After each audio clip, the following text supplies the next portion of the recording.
Bonjour, dans cette vidéo, nous allons regarder un exemple de changement de variable un peu particulier, puisqu'on part d'une variable continue, donc en l'occurrence une variable de loi exponentielle, et on arrive à une variable discrète en regardant donc y, voilà notre changement de variable, la partie entière supérieure de x. Alors j'ai un peu mal dessiné la partie entière, donc la partie entière supérieure, c'est le plus petit entier qui soit plus grand que x. Donc par exemple, si vous prenez 2,1, eh bien, le plus petit entier qui soit plus grand, c'est 3. Hein, je regarde juste au-dessus, je prends le plus petit entier que je peux, mais il faut qu'il soit quand même plus grand que celui-là.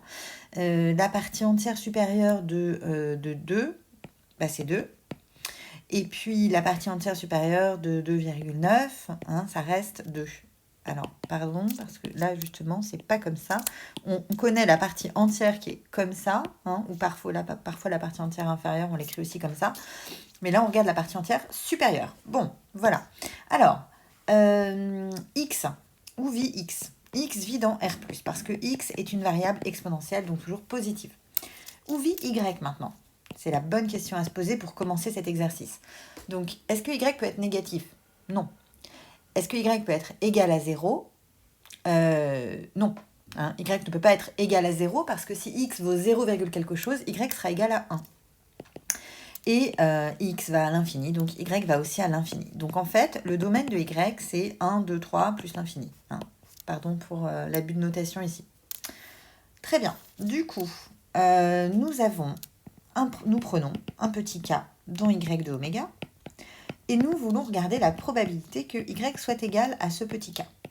Donc c'est la probabilité que la partie entière supérieure de x soit égale à ce petit k. Là, il faut réfléchir à ce que ça veut dire.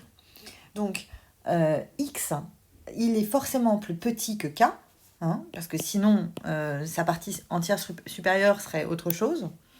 Donc, x est forcément plus petit que k, ou éventuellement égal.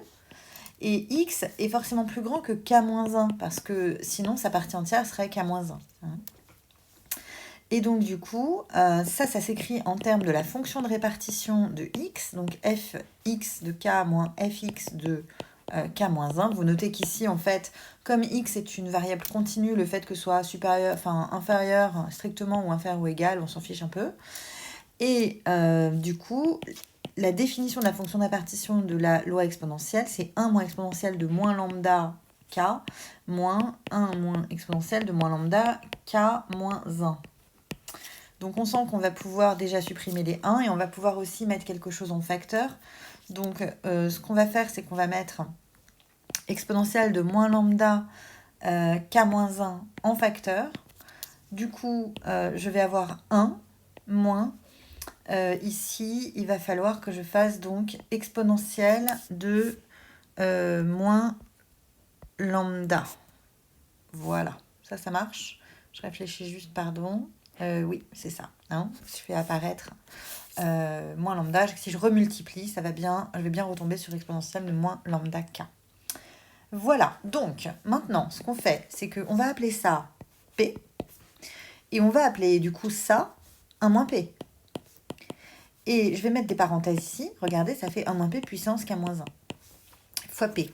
On vérifie juste quelque chose. P, il est compris entre 0 et 1. Donc, c'est sûr que P est positif, hein, puisque on se trouve, donc lambda étant positif, exponentielle de moins lambda, c'est quelque chose qui est contenu entre 0 et 1. Donc, 1 moins exponentielle de moins lambda aussi.